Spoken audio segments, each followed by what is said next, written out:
Put your name on it. Just put your name on it. That's all I say. Be a man or a woman. Put your name on it. Well, I'd like to hear about it, potheads. How the fuck you gonna know how to be great if you don't study greatness? Look at the game tape. Donuts. Oh, yeah. You know, you're not a bad-looking man, Mr. Gals. But you are, Blanche. You are in that chair. There's something wrong with us. Something very, very wrong with us. Oh, hey, buddy. Oh, yeah.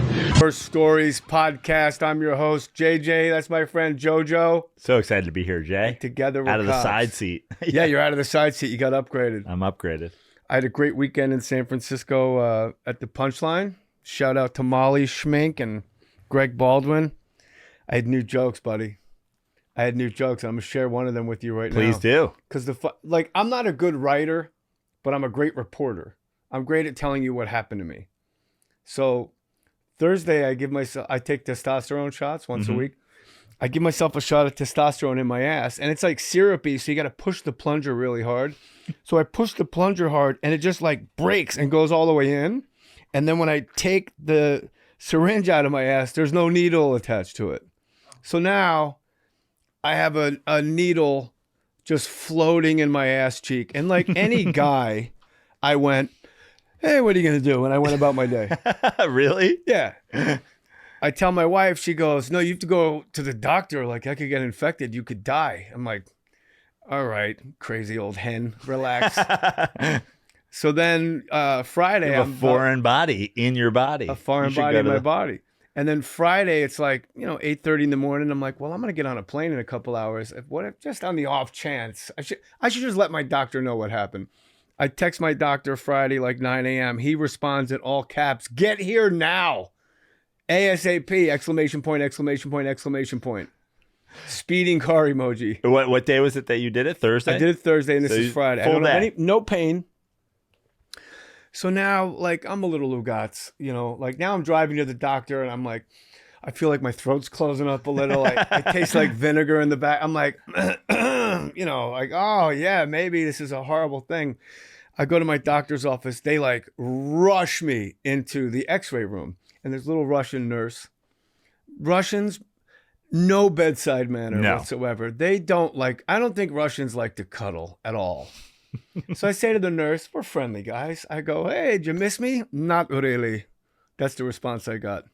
I think I'm dying, and this chick can't even give me a courtesy. So I'm taking off my pants, and I see her at the machine typing my information in, and I watch her type Mohr, John, and then under here, all caps, foreign object in butt. I go, don't put that. She goes, well, you foreign object in butt. I'm like, no, it's like a needle under the skin. She goes, yes, foreign object in butt. Butt isn't a medical term, by the way. Foreign object in buttocks is I'm like, yeah, but people are going to think I got like a pork chop bone or a light bulb jammed up my ass at a glory hole. Like, this is just, she's like, what? I'm like, the only foreign object here is you. Boom! So I did the x-rays. It's not in there. It was on my kitchen floor. Really? Amazing. The most guy thing ever. Like, now it's in your dog's mouth. Maybe. Yeah. Now I got to take the dog to the vet, and they're going to put her into x-rays. Foreign object in mouth. Foreign object in butt. I'm like, oh. I go, well, you can't put that. I come here all the time. Yeah. She's like, no, just for us staff in-house. I'm like, yeah, that's worse. Every time I come in here for foreign object in butt guy. Here comes, anything fits in your ass if you're sad enough, Joe. So yeah, I opened with that in San Fran, and then I did the joke I wrote with Fitzsimmons here, which when I told my wife I was getting a trainer, and she goes, "Yeah, you can go now. You can go work on your butt," and I went, "What?" So now after sex, I walk to the bathroom backwards. I'm just feeling my way across the stage, and then I go, "You ever see a French bulldog trying to get up on the couch?" We look like that all the time, white guys. It's a naked man. Oh, no matter what's going on here, as soon as you turn, it's like, oh, me. So yeah, that was my weekend. How were the crowds in San Francisco? Standing O's, phenomenal. Went to a meeting Saturday where the speaker rocked my face. She was amazing. Older black lady from Manhattan. She goes, I suffer from my point of view. I'm like, Okay, keep talking, lady. I was taking notes. Is that a thing at meetings? There's like a guest speaker? There's always a speaker at a meeting. Oh, okay. Somebody leads the meeting. Got it. Somebody's the secretary that throws it to the speaker. The speaker speaks and calls on people. Yeah, it was good. And then she came to my show. Wow. Yeah, I was like, let me blow the dust off the rehab stuff. Yeah. Yeah. She's like, you're like, I'm the speaker now. I'm like, listen, I know you killed today, but I'm going to kill tonight. You went, so you're back from your ski trip. Yep. Ski bachelor party. 9 dudes, Park City, Utah. So hard right now. Yeah. It was great. It was a fun time. My lovely fiance, the most supportive, best fiance. She was sending us strip club reviews. She was like, this is where you want to go. Park City, there's strip clubs? We had to go to Salt Lake. How far is that, 2 hours? 25 minutes. Oh, that's it? Yeah. Oh, so you went to a strip club? Yeah. American Bush. There's 3 kinds of strip clubs. I learned this. 3 kinds of strip clubs in Utah, and they don't cross over. Nudity, booze, or lap dances. Lap dances, no booze, fully clothed. Not fully clothed, but bikinis. Booze. Hold on. Pass. Go Yeah. on. Booze, fully clothed, no lap dances. Nudity, no booze, no lap dances. But you can see, like... I don't know. Bush. We went lap dances. We went lap dances, no booze. Pasties. Charlotte, do you go? Oh, she's not on mic. Do you go to strip clubs with them ever? Would you? Yeah. That's. I just don't want to see naked men. Who- I pay to not have a dick in my face. Yeah. French bulldogs. Not She interested. said, "I'll pay to not have a dick in my face." Yeah. And I don't know. If, Spend most of their lives trying to keep dicks out of their face. yeah, I don't know if that's marriage material, Joe. Yeah. I would be so embarrassed to go to a strip club with Jeannie. Yeah. Yeah. Why? I don't know. It's just so weird. To a female strip club. No, I'm just saying, like, what, I think a lot of people go. Kangaroos and emus. No. Obviously, it'd be weird if you guys went to a male review. I'd probably be more comfortable there just being like, yeah, like, Yeah. just goofing off. But like when a chick's Look at his hog. When your chick's giving you a lap dance, you're like, Yeah. I'd be so like in Raging Bull when De Niro's kind of slightly insulting Tommy Cuomo, the mob boss, and Pesci's at the table going, Yeah. yeah, I don't know. I'd be uncomfortable. So you did fully clothed with lap dances. Yeah. And did you wear your boner sweatpants? I didn't know, but my brother went in his boner sweatpants. My sons know that they're called boner sweatpants. Yeah. You just see guys walking in gray sweatpants. They're like, the guy's got boner sweatpants on. And that's how I know I've done a good job as a parent. We're driving home. We're driving from the airport to the hotel. My buddy picked us up and he goes, this is my Cowboy Dan, my sponsor. He goes, that's where Candlestick Park used to be. And my sponsor goes, where did it go? From the back seat, like, well, I quit law school and moved back in with his parents. It's all sweet guy. Did you ever go to Candlestick? Oh, I loved it. It's Everybody great. that lives there hates it. Yeah.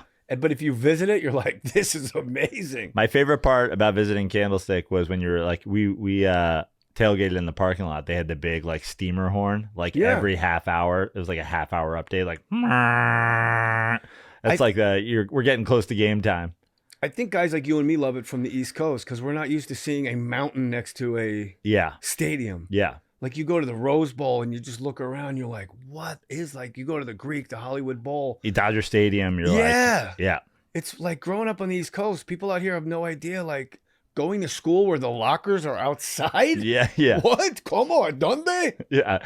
When you watch TV as a kid and it's all like 90210 and Saved by the Bell, and you're like, what? Where are these schools? Karate Kid. I'm like, why are the hallways? Why are they getting in fights in the hallways outside? Yeah. Yeah. It didn't compute. Yeah. And then it pours rain and it's just like those weird slats. There's no like real windows in the hallways. Yeah. It's crazy. I wrote this down because you're a big sports fan. I'm a big sports guy. Obviously, you're a huge Laker fan now for obvious reasons. But I followed your whole career. I don't know your fandom. Like growing up in Jersey, like were you a fan of New York teams growing up, or what's your fandom? I was like an insane Yankee fan growing up as a kid. I just could not get enough. They were on WPIX Channel 11. Oh yeah. And the 3 announcers, Phil Rizzuto. Holy cow. Frank Messer and Bill White. And Bill White, who I was shocked to learn was black. You know what I mean? When you hear like a guy's voice on TV or on the radio. Art Russ Jr. on ABC radio too. Like when I saw a picture of him, I'm like, wait a minute. That's not how black guys sound. Like I expected a guy to be like, ball 3. Yeah. Oh, he struck out, sucker. You got to sit your ass down now. You struck out. I just didn't know. And Frank Messer had a great home run call. A-B, see you later. That was I love the Yankees. And then the Jets were they're the bane of my existence. They're the rock in my shoe forever. Because when I was 11 years old in 1982, they had the sack exchange. It was Mark Gastineau, Abdul Salam, Marty Lyons, and Joe Klecko. Mark Gastineau had 19 sacks, and he didn't lead the team. Joe Klecko did, or vice versa. They just mauled quarterbacks. And then I remember they got to the playoffs and they lost to like the Browns 14-0. They didn't show up. And then I went home. I was at my friend's house, and all the kids in my neighborhood, they taped a piece of paper to my back door. Jets lost. Ha ha, you suck. That's how I grew up, Joe. Yeah. First professional football game I went to, the Dennis Byrd game. Oh. Yeah. You watched the guy get paralyzed? Yeah. It's so horrible. It was horrible. They were like, but guys down, and you're like, oh, this is football, huh? And then they're like, nah, he's not getting up. Well, that AstroTurf was just like stretched over cement. Yeah. It was horrible. The groundskeeper could get paralyzed, like stubbing his toe, pushing a, I was going to say mower, but it's artificial. Yeah. The Meadowlands, when that, like, remember? And then the Nets came, and it was like all of a sudden you got Dr. J. And you just go, like, you only went to see, like, the Globetrotters because you weren't going to go to Manhattan, growing up in Connecticut or New Jersey. That was like going to a different planet. And then I moved to Manhattan. Then I started going to Knicks games all the time. When I auditioned when I had the job on MTV, Lip Service, which was a lip sync game show. Bro, these producers put me through a meat grind. It's so absurd in hindsight. I'm 20 years old. It's my first gig. And they would do a run through like in a conference room with me going, okay, here's what's going to happen. Here's the rules. And then each producer, they didn't have all the producers. Each producer took a turn watching me do the show. And then they go, you squint your eyes a lot when you're happy. Don't do that. And do it again, but don't squint your eyes. So I would do it 3 times for that producer. The next producer would come in and be like, why do you keep clapping your hands? And so by the end of the day... And more squinting. Yeah. Give us more so by squinting. the end of the day, I was a mouse. Yeah. And then my friend Milton comes in. Now he's my friend. He was the director. And he goes, do it for me. And they go, oh, he's going to do it for you. He goes, I don't need to see it. You want to go to the Knicks game tonight? And we're at the Knicks game eating hot dogs. And I look over. I go, we're going to be friends a really long time. And he's like, take it easy. It's a hot dog in a Knicks game. Yeah. But we were. He directed like Club MTV and stuff. And then he wound up living right under me. But yeah, the Knicks with like Pat Riley and Jeff Van Gundy and Mike Woodson, who got the best out of Carmelo Anthony we've ever seen. Yeah. Turned him into a power forward. I hated Carmelo Anthony. My least favorite Knick of all time, maybe. Oh, no, he was balling for us. But he did take he'd have 22 And then they won points. 17 games. He'd have 22 points on 21 shots. Yeah. Who's your favorite Knick of that era? It's got to be Ewing. I'm such a big Patrick Ewing guy. I don't like 7-footers that finger roll instead of dunk. Well, that's his moment, right? That's like his. That's but like I saw the Patrick Ewing. Who's your second favorite? Charles Smith? Yeah, no, fucking. Oh God, that's the worst. That's the worst moment in my life. The Charles Smith not being able to get 4 layups in. Look at the bling I got here. Yeah. What do you think of that? That's looking good. Look like a just doing it for the comments. Cuban shortstop. Yeah, baseball. But growing up, my dad worked. My dad was in the fashion business. He worked for Donna Karan for a long time, and he made Patrick Ewing suits. And my dad was like 5'6", and so he's like, "Oh, come, I'm gonna measure Patrick Ewing." He had to hold one side of the measuring tape, and I had to hold the other because his arms were so long. But then we sat in Ewing seats, which were 2 seats next to Ahmad and Felicia Rashad, like 4 rows behind Spike. And I remember the Knicks. This is like late 90s. They've already passed that like great before they like had the resurgence with Camby and everything. And I'm screaming at like Frank Williams and shit. And Spike Lee turns around. He's like, relax. I was like, Spike's telling me to fucking relax? I'm screaming at Landry Fields. Yeah. I know a comic that coached against Patrick Ewing in high school. he coached. Patrick went to Cambridge, and Don Gavin was the comedian. He coached somewhere else, and he goes, "I tell my kids, no matter what you do, don't shoot the ball, because he's going to get the rebound. He's going to block it, get the rebound. They're going to go the other way. Do not shoot the ball under any circumstances. Do not shoot the ball." Halftime comes, we're up 6-2. Yeah. The state troopers come in it was at Cambridge. The state troopers come into the locker room like, "You're going to have to shoot the fucking ball. There's going to be a riot out there." They lost like 60-18. Yeah. Don't shoot. Halftime comes. He was like that in college. I mean, in college, he was like, he's blocking every single shot. I love Patrick Ewing at Georgetown more than I love him on the Knicks, but I like him more than I like Marcus Camby. And when Herb got into the game, that was always good. Oh, man. Yeah, you're just people. I think Charles Oakley's my favorite. Charles Oakley's an incredible Nick. He'd take 4 shots, make 2 or 3. He could shoot. Like, he was, like, for a power forward at the time, he was like, he make that elbow jumper if he was open. Yes. Pretty much every time. And he was the loan shark for the entire league. Yeah. And he would knock you out during here in LA, they were playing the Clippers, and I don't know which Clipper it was, but in the layup line, he went across the way in pre-games and slapped the guy. And everyone was like, "Whoa." You remember when he got kicked out of Madison Square Garden? Yeah.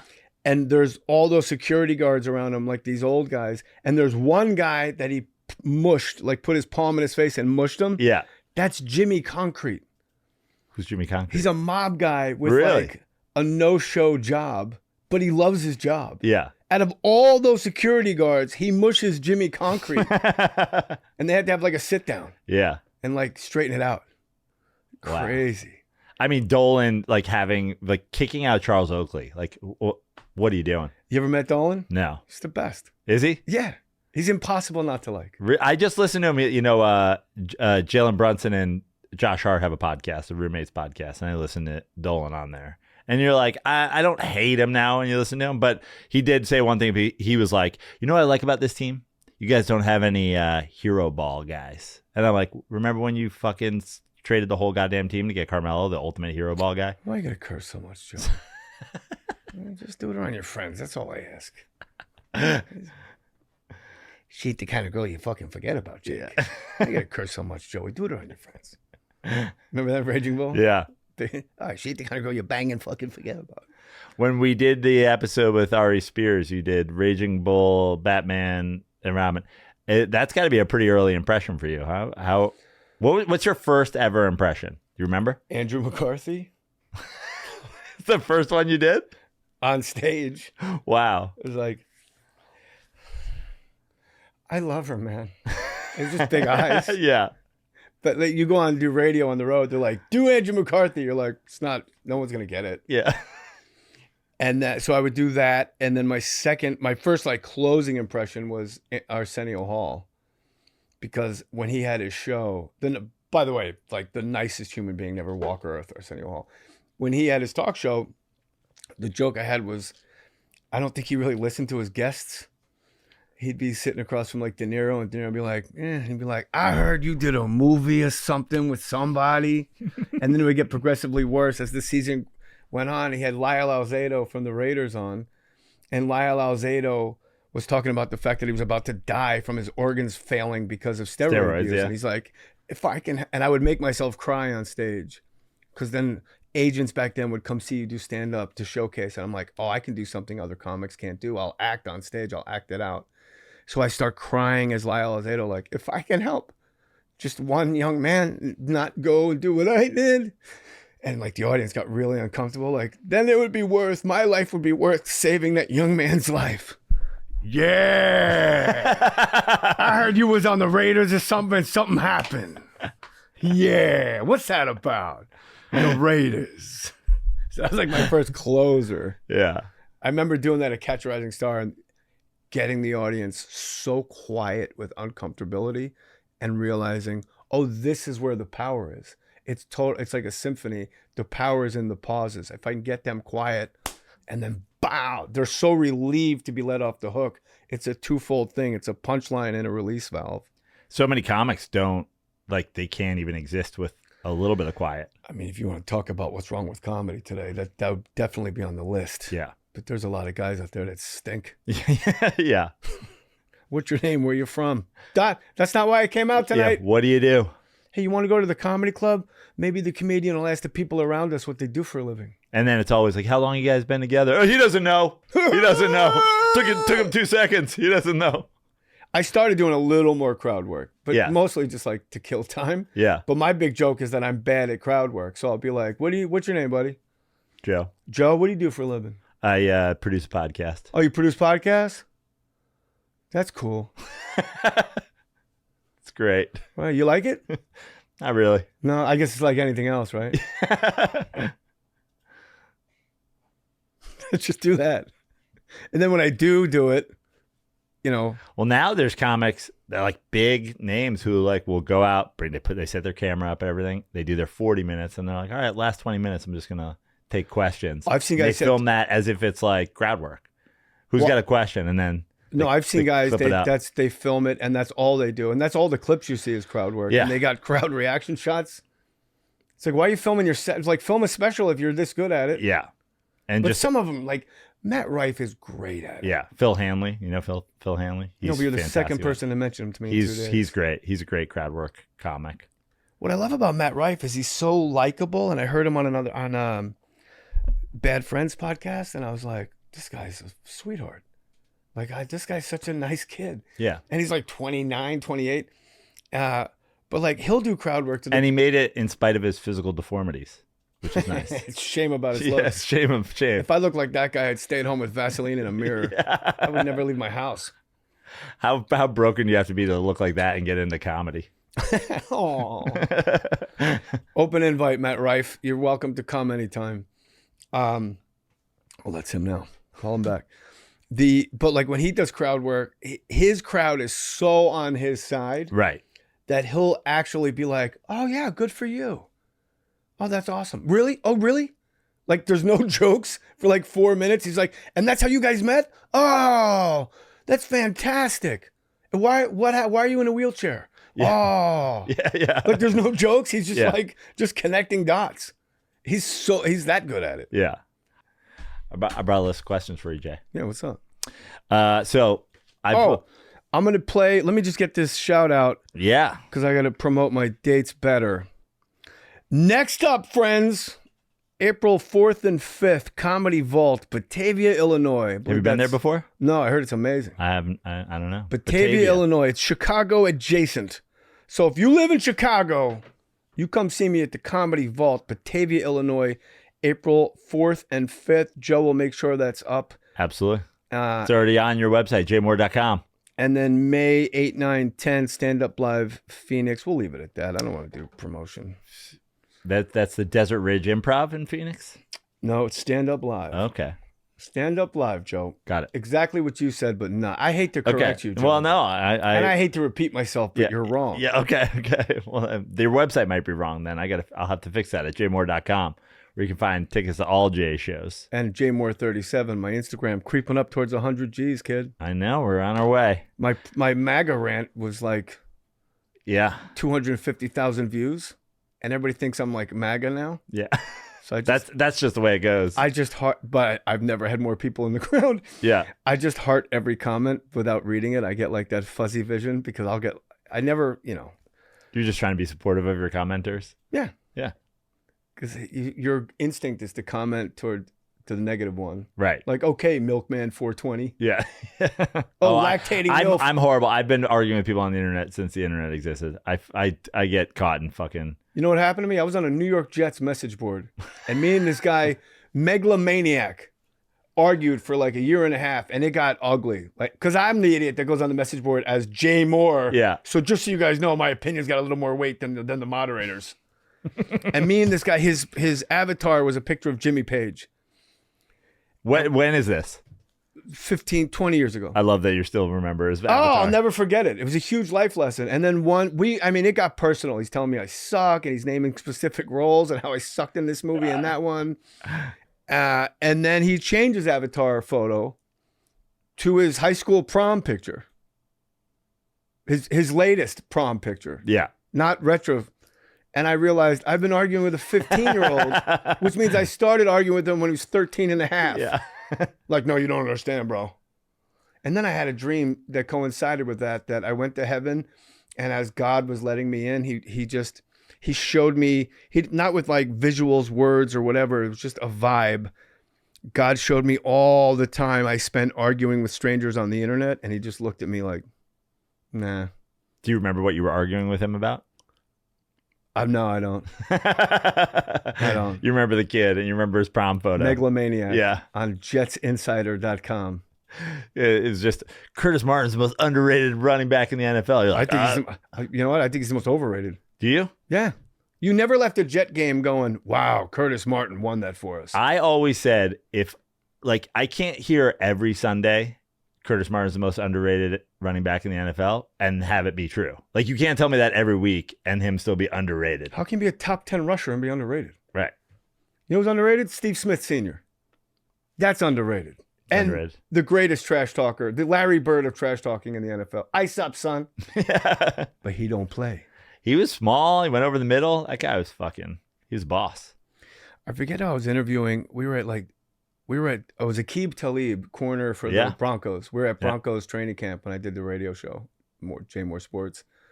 And I go, so you're going to ask me this. I'll be Aqib Talib. What wide receiver talks the most trash for being not that good? What wide receiver talks the most trash for not being that good? Pierre Garçon. Pierre, it was if he had the questions beforehand. I'm like, Pierre Garçon. He was mad about it too. Pierre Garçon. He stinks. Yeah. The Frenchman.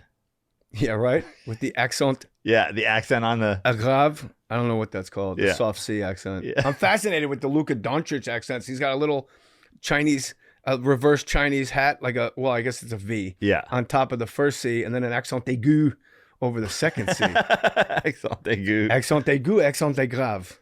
Je parle français. Tu ne sais ça. I failed French in high school. Tu ne sais pas ça, je parle français. Parce que j'ai étudié à mon école pour 6 ans. Et ma soeur mariée un homme qui habite à Lyon, et je parle français avec ma soeur. Nothing. I failed French in high school. That was my strip club review for Park City. I thought I heard Pierre Garçon in there. You did. Yeah. Who you got? So I started comedy when I was fairly young, and from that point on, I didn't really I've never paid to go see a comic. The last comedian I paid my own money to go see, Jay Mohr, Rascals, New Jersey. What a fire! Probably year 2000. What a fire trap that was. The only joke I remember is I think you said your wife was part Native American, so every time you had sex, it would rain. Yeah, I had sex with a girl that was Cherokee Indian. Whenever we have sex, it rains. Yeah. Wow, I forgot those jokes. And I had another one, I dated a stutterer once, and I didn't know if she was going to have an orgasm or she was just trying to tell me something.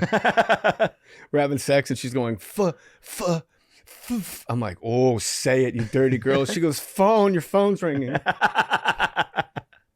I've forgotten more material than most. I should write some of this down. My question for you is one comic, alive or dead, that you would pay to go see right now if you could. Chappelle, Chris Rock. Cat Williams. Cat Williams. Absolutely. I'm going to see Cat Williams, damn it. Just to watch him tackle the stool as the crocodile hunter. Who's better than Cat Williams? Talk about a dude that kept it real from the root to the fruit. Yeah. Forget that Club Shay Shay business where he went real. I remember 15, 18 years ago, he's talking about Michael Jackson touching little kids, and the crowd was not into it. No. He's like, don't you like to climb trees? No, I'm an adult. You nasty mother. He went in on Mike. Yeah. And the crowd was looking for their keys. And then he saved himself by saying, if people say something about you for 10 years, it's true. Whitney Houston smoked crack until her kneecaps came off. Then, bitch, you are a crackhead. That's how he bailed himself out. This guy's a genius. Yeah. But he didn't stop with that Mike stuff. No. Oh, He's going to say it until you believe him. Yeah. Rascals was great. That's the first place. That was in West Orange, New Jersey, one town over from where I grew up. And I was obsessed with comedy in high school. And the public access channel, when you had the cable box with the wire attached to the TV, 2, 3, 4. The number 3 was public access, and Rascals would bring in headliners and then put their sets on channel 3. So I would watch that obsessively. And it was like the goal, you saw Richard Jenny, this guitar act, Kelly something. Like, it was just ridiculous. Like, here's a Chinese love song. It's called Tuning.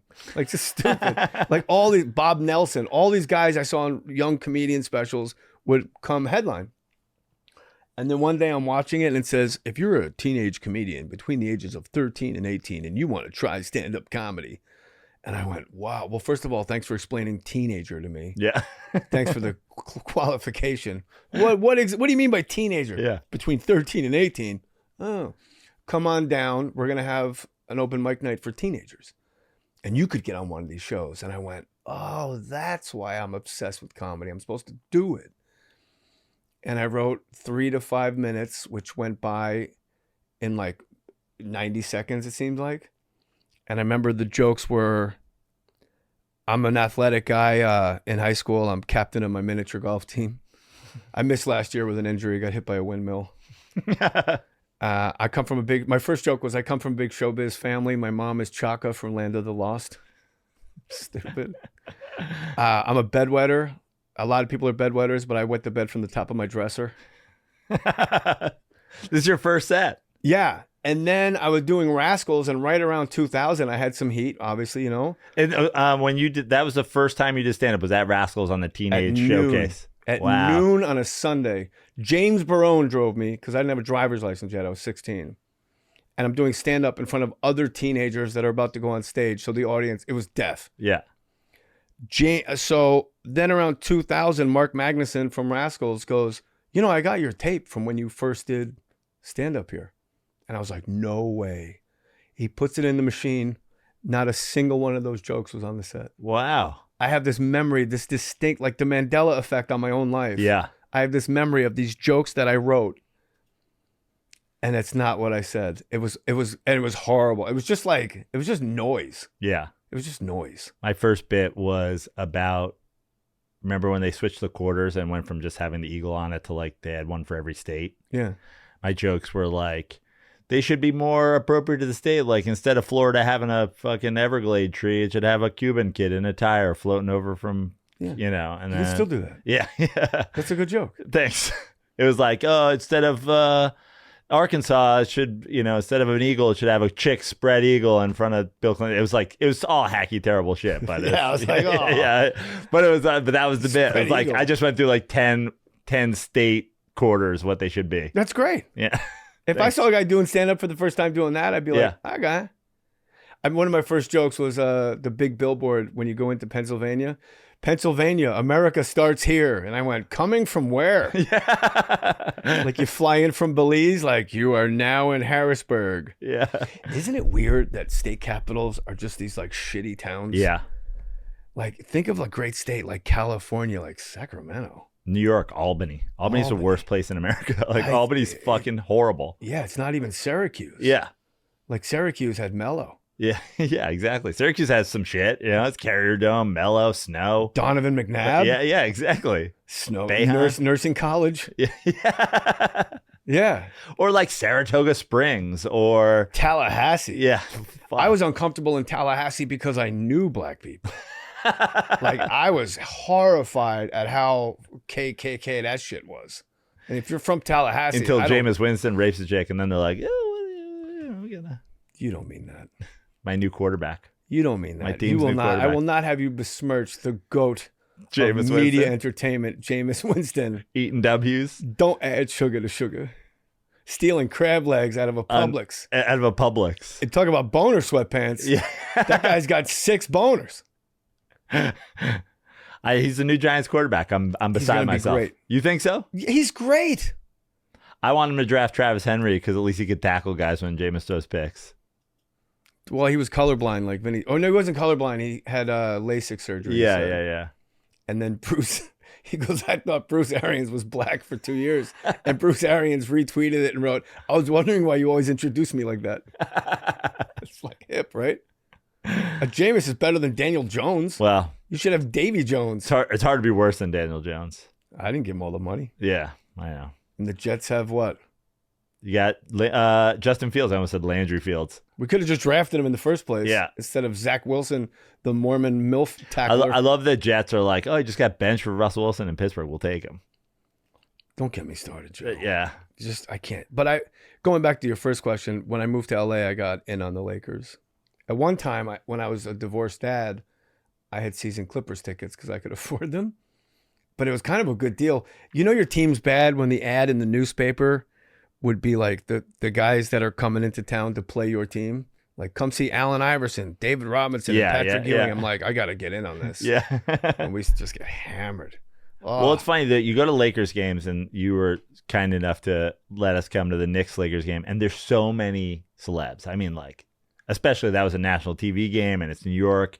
And like, you're seeing all these people. But at Clippers games, it's like the funnest group of, like, you know, it used to be like Penny Marshall, Billy Crystal, fucking Frankie Muniz. Frankie Muniz. One, right? Yeah, yeah. It's just hilarious that they're like all these. That's the parrot from Beretta. Yeah. What? Box out. Box out. There's a clip. Yeah.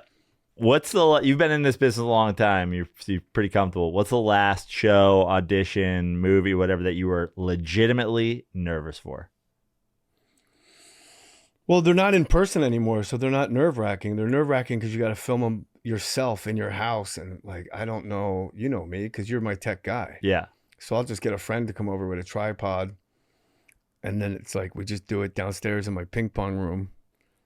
So the last one I was like genuinely nervous for, I don't really remember. I'll try to think of it, but I remember. Do you remember anything in your career where you're like, I'm freaking out right now? Like before you went on stage at a certain show or before you sat down with Tom Cruise or? No, the Tom Cruise stuff is always the easiest stuff. It's like you're finally playing golf with the club pro. Like you've been reading with a casting director in the Valley who doesn't look up from the page. And then suddenly there's this actor across from you acting. And you're just, the alley-oops are nice. The start of the double play is smooth. You know what I mean? Yeah. So I never was like freaked out by that. I couldn't wait to get to that. And by the time you're at that point, you know you've run the gauntlet of get him out of here, get him out of here, get him. And you're like one of the final 2 or 3. Right.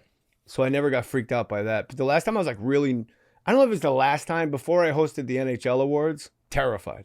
Uncharacteristically terrified. Why? I was unprepared. I figured it out in real time. So I was like, we got to go back on stage and I got to go through this prompter like 16 times.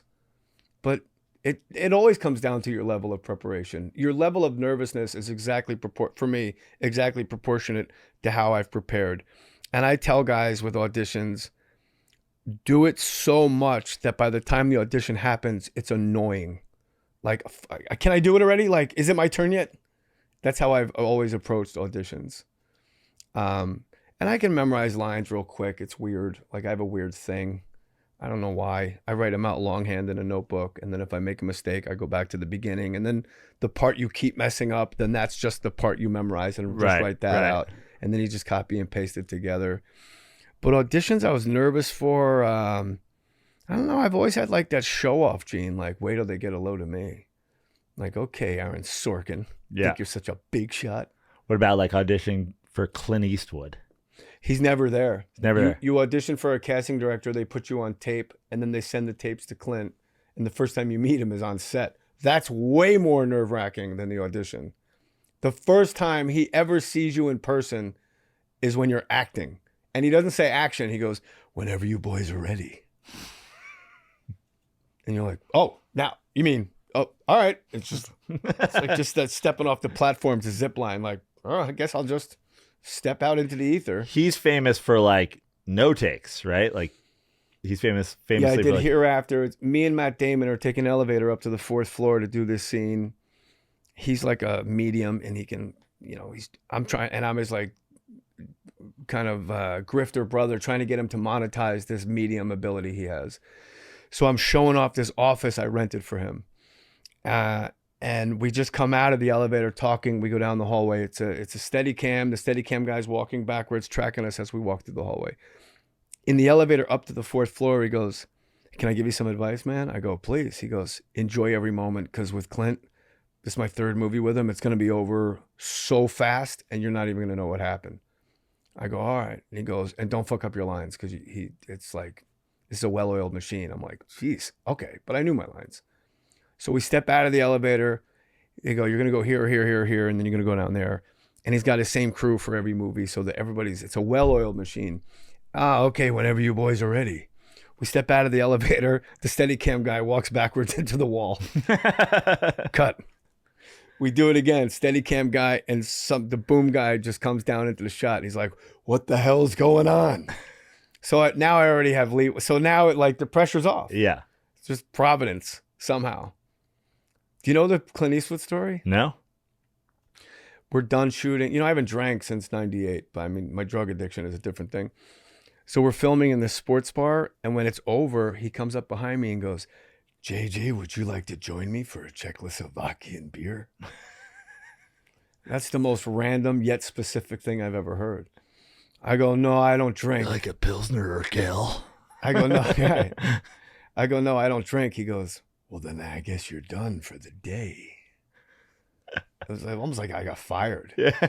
So I'm in my hotel room freaking out like, oh, maybe I should have just drank with him and just do coke off his dick and just at the Oscars be like, I want to thank Clint. He knows why. Then go to rehab. So the next day it's me, Richard Kind, and Matt Damon standing outside that 4th floor building. And Clint just walks up and goes, how long has it been since you've had booze inside your body? Like he slept on it too. Yeah. And I'm like, May 5th, 98. JJ, my problem was never booze or drugs.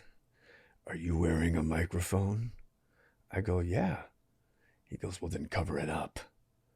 So I cover my mic that's in my shirt right here. Meanwhile, Matt Damon's wearing a mic. Richard Kind's wearing a mic. The boom guy's like... He goes, my problem was never booze or drugs. My problem was always P-U-S-S-Y. You don't say. Whenever you boys are ready. Now I have to go act. That's running through your head the whole time. Knowing Clint Eastwood, P-U-S-S-Y. And he's been famous since the 60s, big giant bush. Woo-yoo! P-U-S-S-Y. 70s, big bush, P-U-S-S-Y. 90s, completely bald. Are you sick or something? When you go home and grow out your bush and come back when you're ready. You're Italian, I'll give you till this afternoon.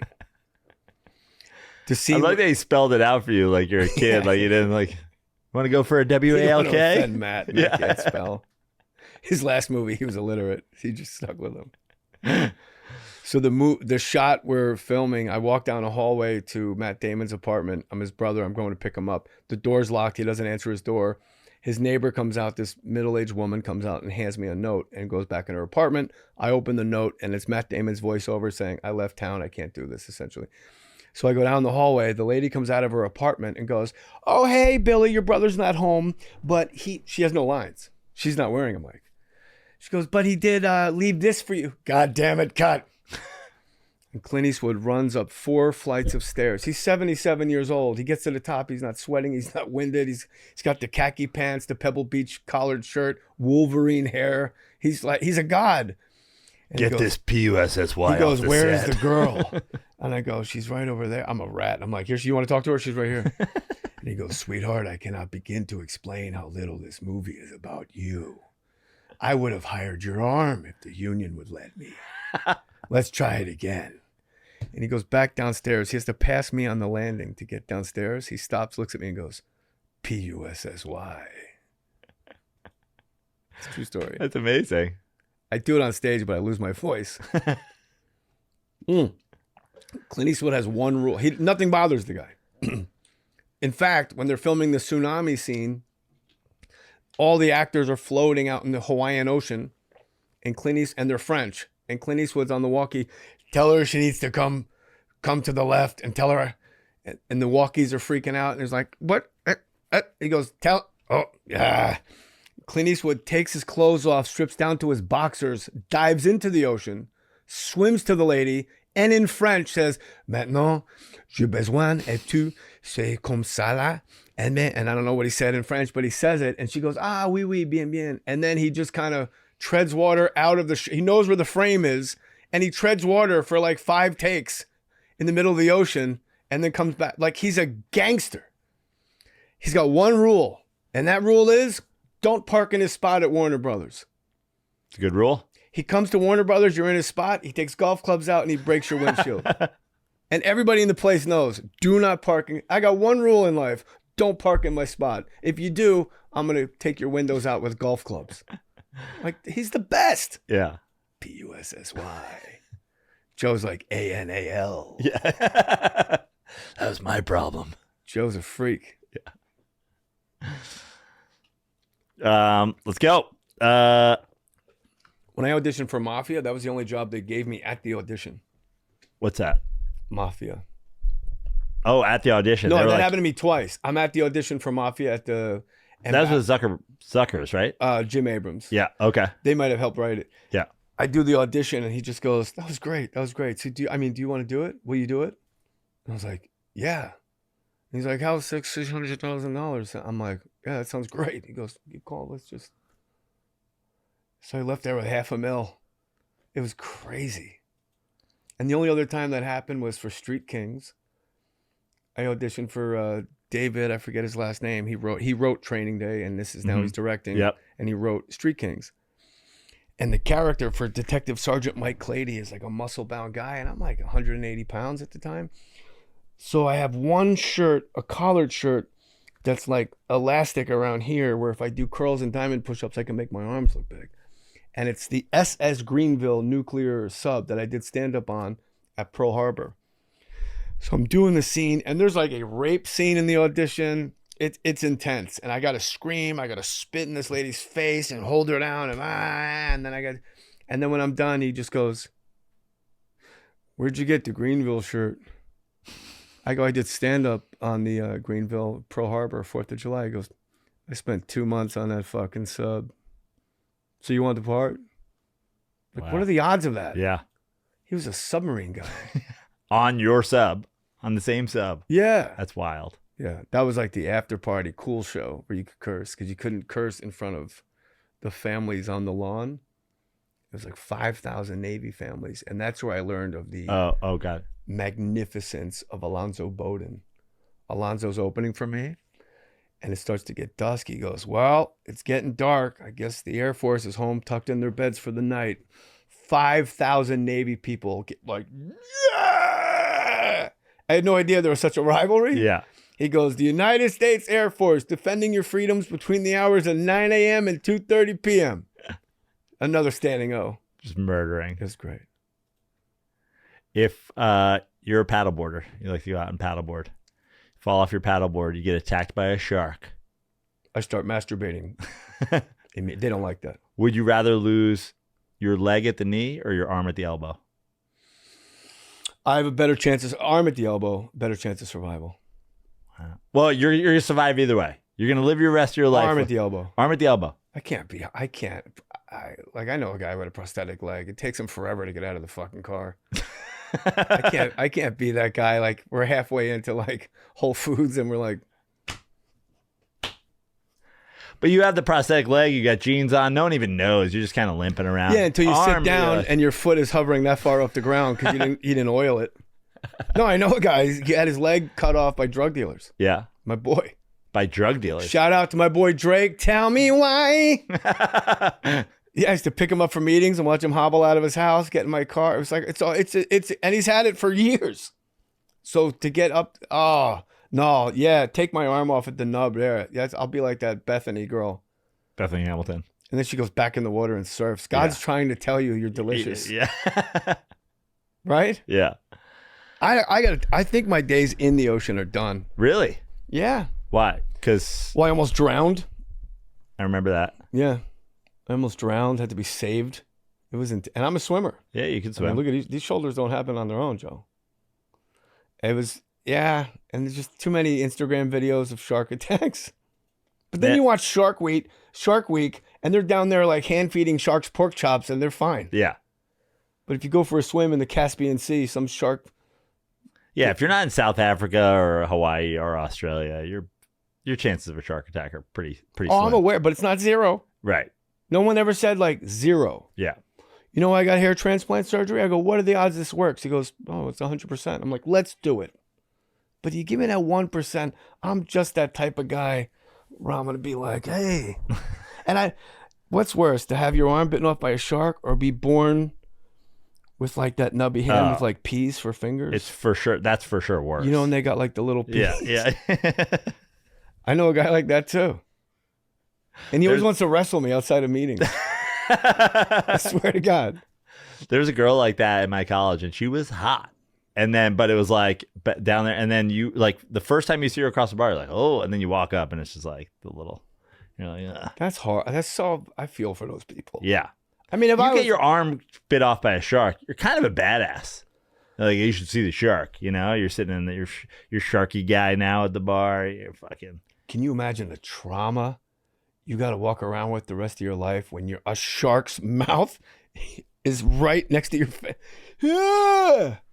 They are I just saw some interview where they go, what's the scariest animal, period? And I'm like, great white. And he's like, tarantula. I'm like, great white shark. Yeah, just a mouthful of razor blades. They can't stop moving or they die. All they do is swim and eat and F.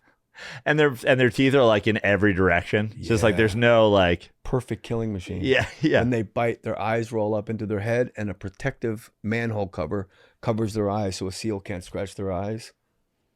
They don't take any chances. They don't. I went all in. Yeah. When I was coaching wrestling, I studied like every predator looking for an angle. You know what I learned? Everything attacks like this. Everything, it's a slight upgrade. Everything that attacks in nature, it comes up like this. Even fucking Tyson with that uppercut. Yeah. So it's like when you shoot your single leg or your double leg, get real low, whack, get in there. And guys will say like, I'm like, what are you doing? When guys get tired, they start like fake shooting. I go, what are you doing? They go, I'm setting up my shot. I go, you ever been bit by a dog? They go, yeah. I go, did he set it up? It's all he knows. So do it. Yeah.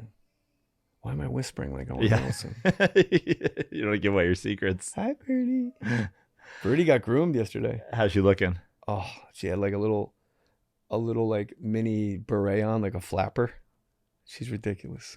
My old dog, Vince, passed away. Like, he'd always come back with the bandana. They give him the little bandana. I was like, this is the best thing ever. And it's always seasonal. Yeah. Yeah. Like in the fall, they got leaves on it. Yeah. Or the Valentine's. Summer, he's got like the light blue, the Carolina blue bandana he comes out with. No, yeah, the best is the 4th of July one. Oh, yeah. And they come out all MAGA. Captain America. They're all fired up. I was born to bark at Americans. If you were stuck on a desert island and you could only bring one artist's discography with you, who do you bring? Miles Davis. Wow. Yeah. I could live the rest of my life Miles Davis kind of blue. John Coltrane, my favorite things, probably second place. It would be all jazz. That's good desert island. You're gonna survive here for a while. Just real jazzy. Yeah, because what I used to do is I used to get real high and just follow one instrument through the whole album, and like bug out on how little they were playing. Like I'd listen to Bill Evans on piano and just be like, this guy's barely playing. He's like completely just waiting for his little perfect things. Or here's a great desert island joke. This guy's alone on a desert island with Cindy Crawford, right? And after like 6 months, they're figuring it out, like eating coconuts and whatever. But they're not going to get rescued. And the he's like, I just miss like having sex, you know? And she goes, yeah, me too. Like, we could do it. And he's like, really? She goes, yeah. I mean, we're on a deserted island. So it's filthy. Like, all bets are off. Nothing's off the table. They're going to die on this island and they're having sex like it, right? And then that night they're at the campfire and he goes, you know what else I really miss? I really miss my friends. She goes, I miss my friends too. He goes, can we do like role play? Like you pretend you're one of my friends? And she goes, yeah, I could do that. So you be my friend Joe. She goes, I'll be Joe. He goes, all right. Joe, she goes, what? He goes, guess who I'm fucking?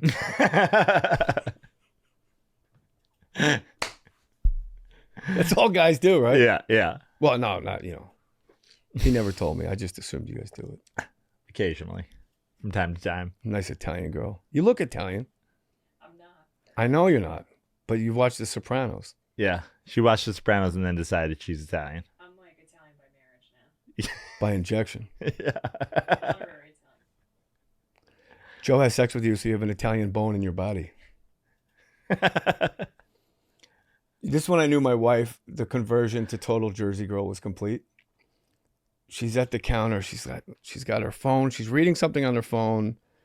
Her computer's, she's doing an email on this, and she's also making the dogs dinner, which is like, we scramble them eggs. There's like, chopped beef, whatever. It's a whole thing. And I asked her to do something, and Jeannie goes, as she's moving parts, she goes, what am I fucking... Never said anything else after that. Just left it there. I was like, oh, I've done it. What am I fucking... Just ... Has she been back to Jersey with you? Yeah, we go in July for my dad's birthday. It was amazing. She loves, she loves neighborhood stuff. Yeah. Yeah. It was fun. And my family just loves her. And she's like, oh my God, I got 2 new sisters. Are like, because my sisters are like, Israel and Palestine. Yeah. So I just stay off the Gaza Strip. So now they have a sister, like, everything's clear, everything clean. There's no backstory. So they're both like, it's great. It's amazing. I got great sisters. Do you? Oh, they fucking... Where are you in the order? I'm last by 5 and 6 years. So when I was born, they're just like wheeling me around the neighborhood. Like, this is our baby brother, JJ. And I had like fetal alcohol syndrome. I was like this. I look like, as Jim Norton would say, I look like a scallop. Yuck. My heavy eyes, just yuck. Just a scallop in a stroller. Ugh. He stinks and I don't like him. And then like when I would get bullied, Virginia was the one, my oldest sister would come and just kick the shit out of the neighborhood bullies. Yeah. One of Charlotte's questions for you today was, were you popular in high school? I don't think so. But I think we're all bad narrators. Like you leave high school, you go back and you're like, wait a minute, the football people all thought the soccer people were popular. The soccer people all thought the football people were popular. And now that I'm famous and I'm a comedian, they all say I was popular. But right. But I was a comedian and a wrestler. That's a monastic life. It's pretty gay. I only wrestled till I came. So you were a wrestler and a comedian. You said what, 16? Mm-hmm. So like when you're in high school, do people know you're doing comedy? Oh yeah. I let them know. And I walked around with a little notebook. I should bring that in one day. It's horrific. It's horrible. It's really bad. Like there's not even jokes. It's just like, it's like what a guy in a mental hospital would write. Just like random musings. Yeah. Yeah. And it's in a New Jersey Loves Sober Drivers mini notebook because I got a DUI when I was in high school. You did? Yeah. The day before my 18th birthday, so August 22nd. Surprised you didn't end up in the Army. That was my plan. At 11:30, I get a DUI leaving work, going to a party. And I remember I'm at the Cedar Grove Police Department, and I'm looking up at the clock, and I go, if you wait 11 minutes, you won't have to tell my parents. Because I'll be 18. Yeah. The cop's like, yeah, I know already. It's already in the report, bro. Foreign object in butt. I already put it down. You were at work drinking?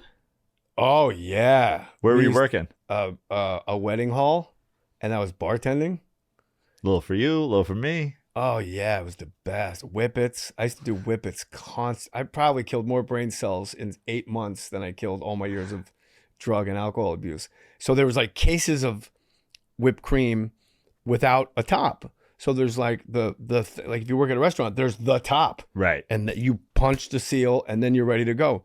So I would get one of the tops. I'd go into the walk-in freezer in my little tuxedo, and I would see how many I could do before I passed out. My record's either 8 or 11. I don't remember. But I would just go, bow, bow. Solo. This isn't like you and a buddy. No, I'm in alone. By the way, dumb ways to die. I'm in it locks behind you, walk-in freezer, doing something until I get unconscious. That's how I roll. And I got to, I think it was 8 on the 8th one, like whoop, whoop, whoop, whoop, whoop, whoop. And then I wake up, I'm on my back, and there's this older woman, like in her 60s, Julie Heck. And she's standing over me with this giant fruit platter that she was putting back away. And she goes, what are you doing? And I just get up off the ground. I take an orange off the platter. I go, I was waiting for you. And I leave with one of her oranges.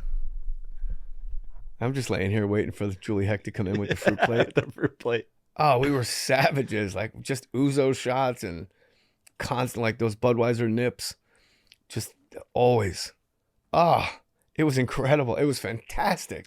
And so then you leave work and you're on your way to a party and you just get pulled over for fucking weaving through the So I lived next to the block over from me was the state's biggest abandoned mental hospital.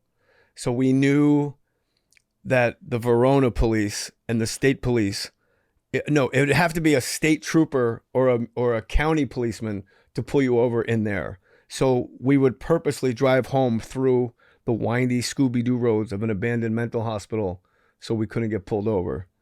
Like we went to many, many lengths. Yeah. We used to ride our bikes in the abandoned hallways. This is my big I told you this ghost story. Yeah.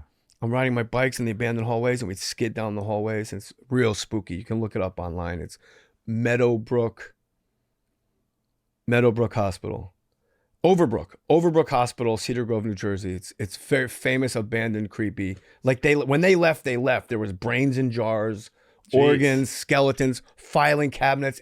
Like there was it was all just psych ward, beds, everything. Beds are made, unmade, human feces on the floor. Like they just left this place. And we'd go in there and we'd try to scare other kids. Everybody went there. So you get there early so you could jump out and scare everybody.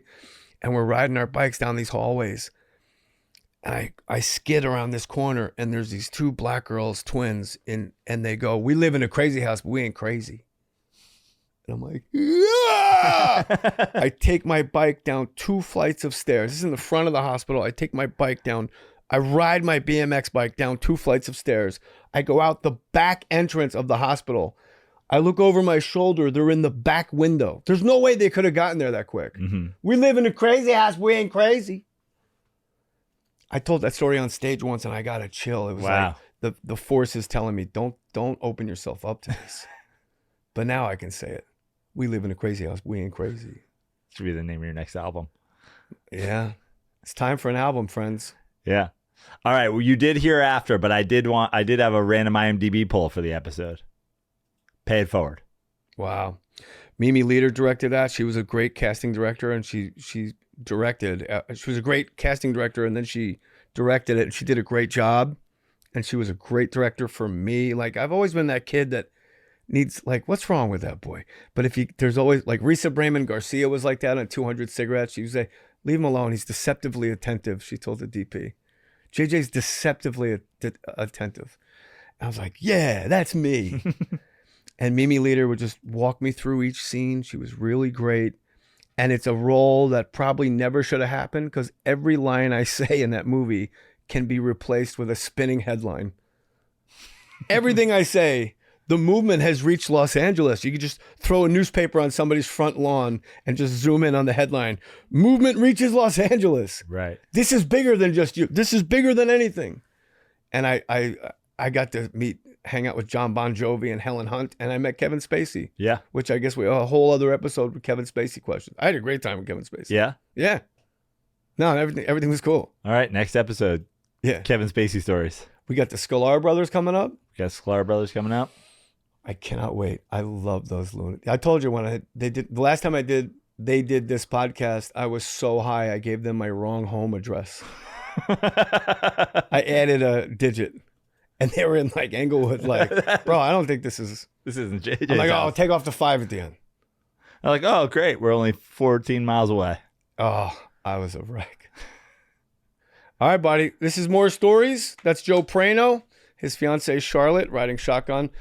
Good thing she's off camera. You animals would fucking try to steal her from Joe. She's a real looker. She's a good kid. She's a good kid. Hey, Joe, she's a good kid. More Stories. Put your name on it. Jay Mohr's my uncle.